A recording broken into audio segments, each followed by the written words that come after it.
grass. The fruits of my labor enable the gas, and I'm chambered to make them fade in the mass, laid in the bag, but I ain't the same what I had. I'm a snake in the grass. The fruits of my labor enable the gas, and I'm What's going on, DSG? It's your boy Donald Bradley back at y'all another video. Today we've got casual geographic animals that get the middle finger from childhood, and I see hippo stuff here. You know what I'm saying? I don't know what he got in the thumbnail, whatever this little green larva thing is, but as we're about to click on the video here, we just see man's and this hippo. So we gonna see. Ooh, let me fix some of this stuff. So we gonna see what's happening over here. So be sure to like, be sure to subscribe, follow me on all that there social media. We ain't here that ain't further ado. 3, 2, 1, click. A hippo made me cry. Hippos are easily first ballot in the Hood Nature Hall of Fame. But they didn't get it from turning hundreds of humans into hashtags a year, or for being a part-time predatory land whale out of water, while also being fast enough to catch a ticket in a school zone. It's not because it's not just their eyes. It's because as a kid, I was traumatized by 3 words: hippo, baby, shower. Say what now? Explain. Maturing is realizing 2 things about nature. 1, you hit the RNG lottery if you die of old age. And 2, you probably have a worse childhood than an actor from Bro, that boy really keep using that clip, which it's crazy. But like the lion, it took flight. It caught a plane ticket, bro. Like You hit the RNG lottery if you die of old age. And 2, you probably have a worse childhood than an actor from Redacted. Since I've already made a mother and father. Alright, childhood than an actor. I'm thinking about, like, you said, like Nickelodeon, because they're quite on the session. Alright, we move though. You probably have a worse childhood than an actor from Redacted. Since I've already made a mother and father video on this channel, instead, we're gonna do basically the opposite. Here are the animals that get spanked the hardest by reality the moment they're born. And while this isn't really a bad parents video, you're gonna see some of these animals need CPS in the worst way. So yeah, back to hippos. Wow. So as a kid, I was watching this documentary. I couldn't really tell you what it was called or even what it was about, but there was this one scene where a mother hippo showed up with her freshly born calf, and the other hippos woke up feeling like Mike. Jackson, Tyson, Jordan, take your pick. Either way, I watched the calf. Michael Jackson. Wow. Relax. He said they was on demon time. Hippos woke up feeling like Mike. Jackson, Tyson, Jordan, take your pick. Either way, I watched the calf become corpse confetti in front of my eyes. Hippos are actually pretty solid moms. They'll take a maternity leave from the herd and pretty much quarantine herself for weeks to have the kid, and it's usually after a couple of weeks where she'll return to the pod. Problem is, if she comes back to an overcrowded pool or limited resources or really just a hippoing, males will gang up on the mother, separate her from the calf, and make a hippo baby shower shockingly literal. In their defense, it's technically rare, and it's not like your favorite animals don't follow the same script. But man, did the squeals of an eviscerated. That's crazy, bruh. Like, ain't no love for the kids out there. You know what I'm saying? And at the same time, remember the video he was talking about the lions? You know what I'm saying? If daddy get booted out and another alpha come in, there's raps for them cubs, but like it's a like protecting your kids in the wild with these animals is some super bruh. I ain't even gonna hold you. It's technically rare, and it's not like your favorite animals don't follow the same script. But man, did the squeals of an eviscerated baby hippo alter my brain chemistry. The hippo's first introduction to its own kind is a family pool party that can turn into an actual bloodbath. And if that's too dark for an intro, I'm gonna put this right here. Some viewers might find the following video disturbing. Your discretion is advised. To Ray Charles, it only gets darker. Wow. So in my non-professional online opinion, there's about 4 ways animals fresh out the womb get violated by the natural order. And the first one's what hippos go through, which I like to call running the gauntlet. It basically means because of circumstances, an animal too young to be anything but a milk merchant has to go through trials, tests, and a real-life bullet hell that I would hesitate to wish on my worst enemy. And unfortunately, my worst enemy is not this bird.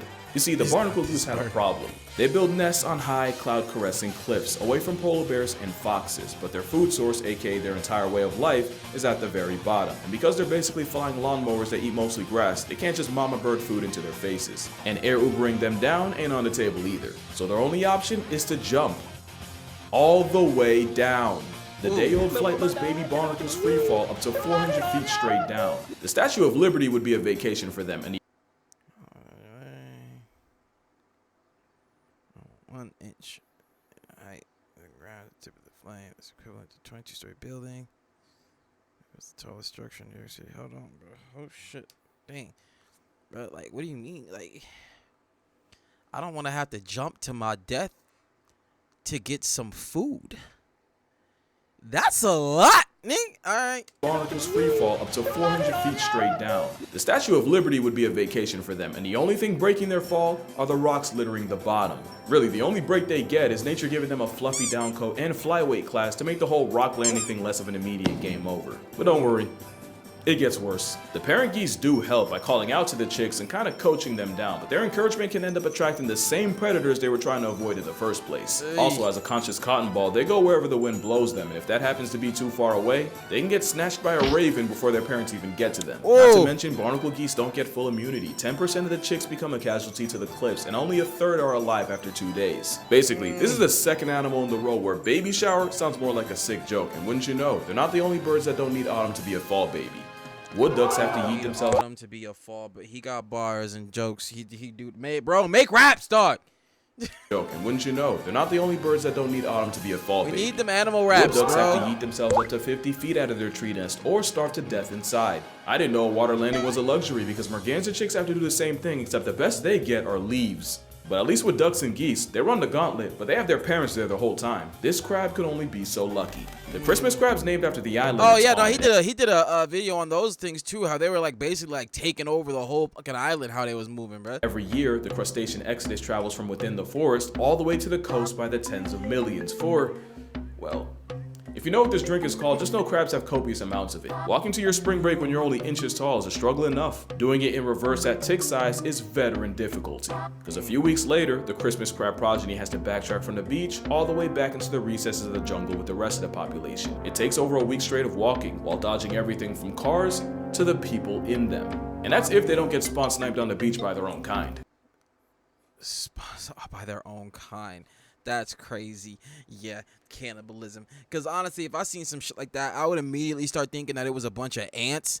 And like, who would win that? Like, if some of them ran up on some ants, like who would take that? Because technically they babies, and these ants probably, you know what I'm saying, they've been doing what they're doing for a minute. They just happen to be the same size, and the lobsters ain't big enough yet. But that's crazy. Out of the legit billions of crabs that take the journey on, only, let's see here, 0.0001% of them live long enough to continue the cycle. Now, I'm not the best at math. They're arguably the only insect that can give 10% of the Furious 5 problems. NANI? It sounds like all but 1 in 10,000 crablets are statistically f***ed. Nothing says gauntlet like having so many kids. You basically forced a right hand of RNG to do at least one. Yeah, this is where he said that they actually built that for the crabs to move around. One of your own right. Spoiler alert, you're gonna see that again. But nothing makes running the gauntlet more literal than Godzilla's understudy. Ironically, the marine iguana is only a menace to algae and is reportedly chill like that. Their childhood is anything but, because gravid iguanas will lay their eggs deep in sand or volcanic ash. But that also means they have to do the dash when their underground nursery turns out to be a snake pit. As soon as the iguanas are born, they immediately rush to the rocks for cover, and that can get them tailgated by, of course, racer snakes. And like their name suggests, they're liable to run down a luckless lizard. Bro really just blew a 4-0 leg lead. Oh, and Euro-stepping Satan's garden hoses doesn't mean they still can't get picked off. A 4-0 leg lead. Yo, hey man, you can't be counting out snakes just because they can't run, bro. Them motherfuckers slither like a, man, them motherfuckers, they track slitherers, bro. Come on now. Just blew a 4-0 leg lead. Oh, and Euro-stepping Satan's garden hoses doesn't mean they still can't get picked off by the always menacing Galapagos hawk. Running through ops like Marshawn Lynch your first day out is survival of the fittest on steroids. And remember, running the gauntlet is just one of the ways the world plots on the young. But number 2 might arguably be worse. Criminal negligence. Because at least with before, if you take an L, you can chalk it up to a skill issue. But with a parent like that, if you're strapped for luck, you're pretty much in trouble. The Harp Seal is actually a decent mother. For 12 days, she nurses her pup for less than 2 weeks, then what? She abandons the pup to go find more males, because mother harps are for the sheets. The ice sheets. Keep in mind, the baby seal can't swim or otherwise feed itself for the next 6 weeks, even losing half their weight in the process. Forcing a hunger strike on your kids is bad enough. That's crazy. Pulling that in polar bear country is diabolical. Worst part is, the pups are naive enough to confuse anything that moves for their mother, so those videos of them pulling up to cameramen, Get this too cute. Yo, I couldn't. I would have to take it home. I don't know. I built something for. Look, it's so petable. Okay. it's got a lot darker. Quokkas are on a different kind of timing because they'll yeet their young as a contingency plan against predators. And while no, they don't literally throw their babies into the oblivion, if things ever get too tight during a chase, the muscles in their pouch do the exact opposite and drop the joey on the ground. And while the screaming, writhing joey gets the worst kind of attention, Mama Marsupial hightails it because you know what they say. What's 17 more years? Oh my God, no, he did not with the Omni-Man. Could just have another one. Yo, that is crazy. Damn. Can always start again. Make another kid. Kangaroos, wallabies, and quokkas have all been known to ghost their kids in the worst way. In fact, tree kangaroos have been known to eject their joey over the stress of a bad storm. But hey, shout out to koalas. Not only could I not find cases of them sacrificing the youth, some koalas have adopted orphan joeys and looked after them like their own, so big ups to the chlamydia care bear. You got koalas caring for kids that aren't even theirs, and a desaturated deadbeat forfeiting custody to the gulag. Pandas often have twins, but because they only have the facilities to keep one alive, they'll basically flip a coin, keep Zach, and Cody gets returned to sender. To the point where zoos have to play parent trap with a panda and will sub in one twin after another. Whole time the bag of bamboo thinks she only has one. But you've definitely heard all this before, so I'm not gonna go in depth. What I will do though is mention the bird of pandas. This is a grebe. If you haven't seen one before, let this be your introduction. Adam. The hooded grebe will have 2 eggs, and they'll lay both on this kind of floating nest. First to hatch hitches a ride on their mom's back. Second place, yeah, it just gets left there.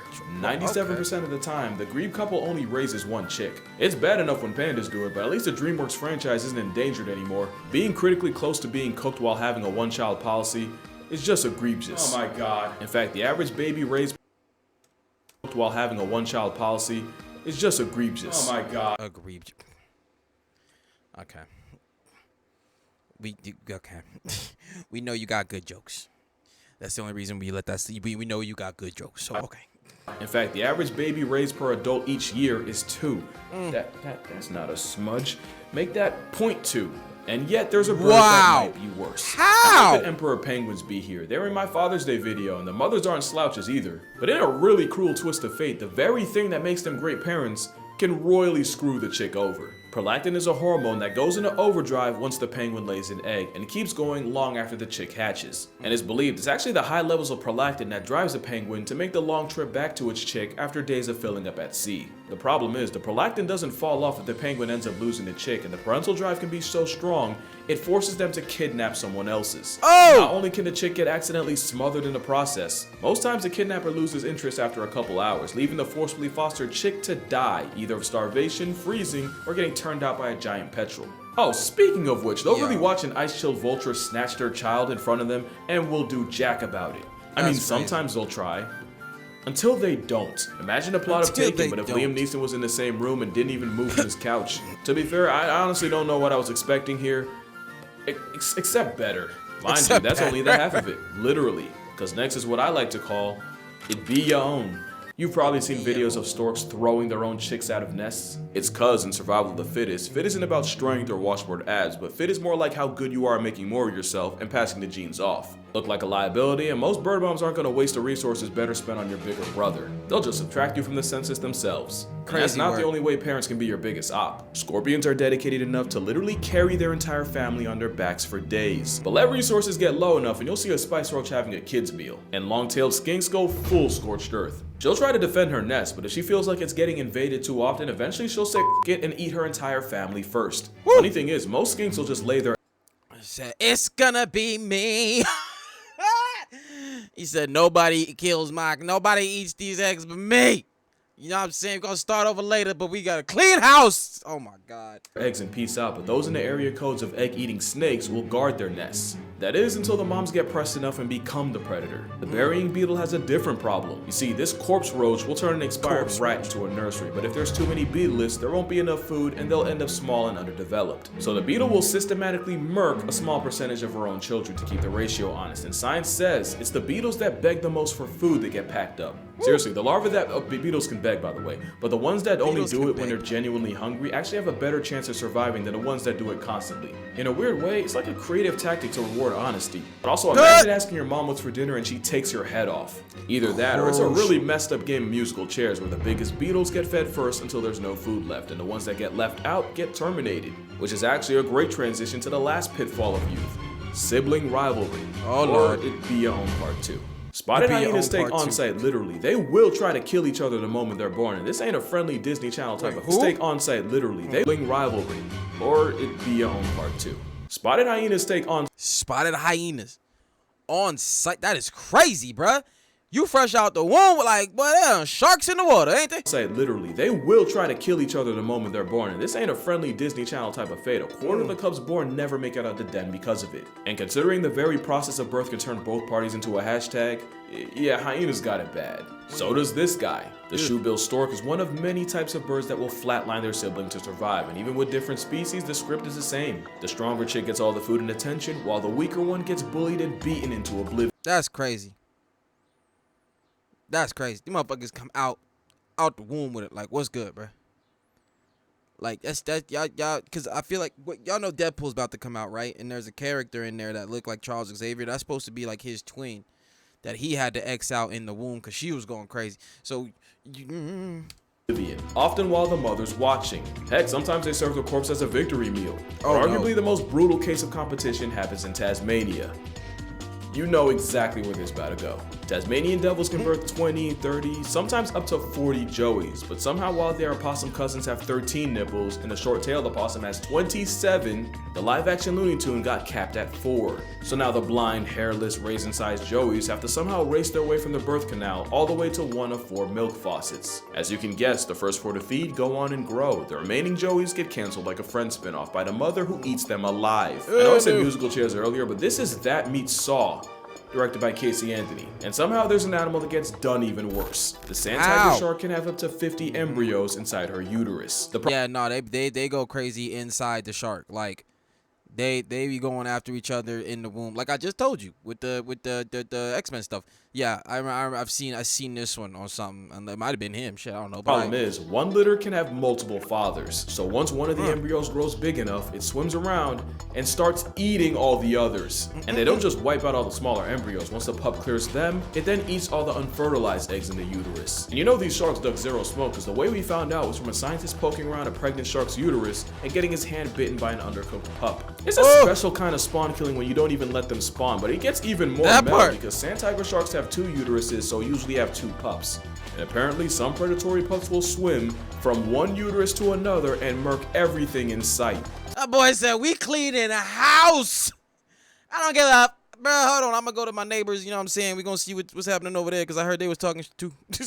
Sand tigers have one of the lowest reproductive rates of any shark, and in utero cannibalism probably doesn't help. So those are all the ways childhood is a figurative flogging for some animals. But I missed one.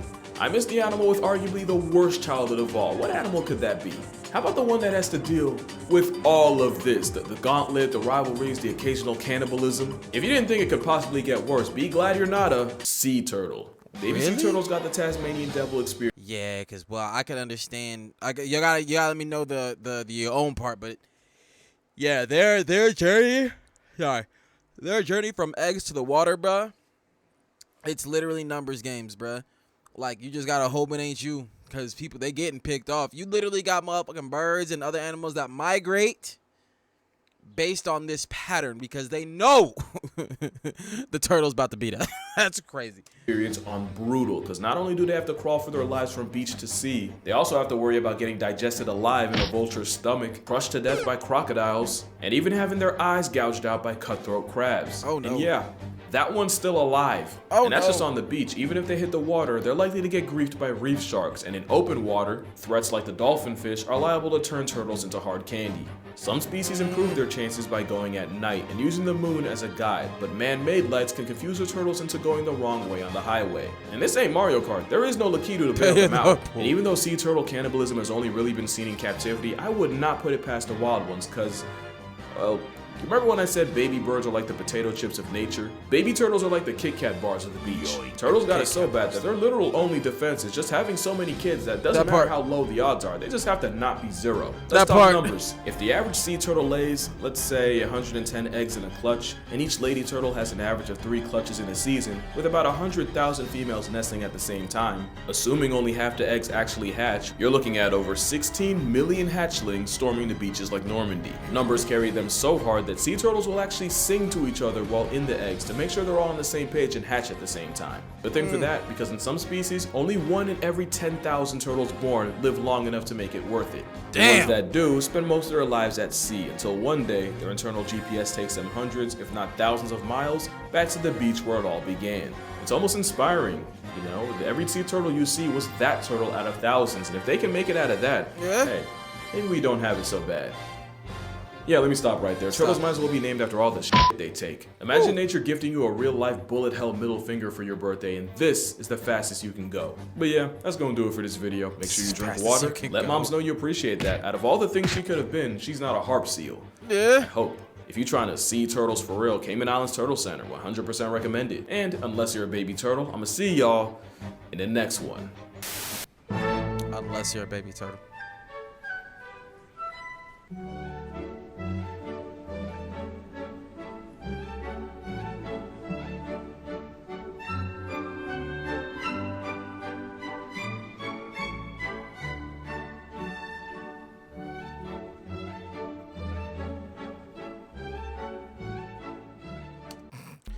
Hey, that was dope. We watched that dope here. Yeah, we got educated once again on this one, which is crazy work. You know what I'm saying? So we just have Mother's Day, so that's what we doing. That's what we doing. Yeah, nah, the animals be on. It's not that they be on something. You know what I'm saying? It's their customs, but some of their customs be out there. Like make me want to just go hug my mother. You know what I'm saying? Let that woman to death. But I swear to God, but that's the take. Be sure to like, be sure to subscribe, follow me on all that social media. And I catch y'all next one, fam. Peace.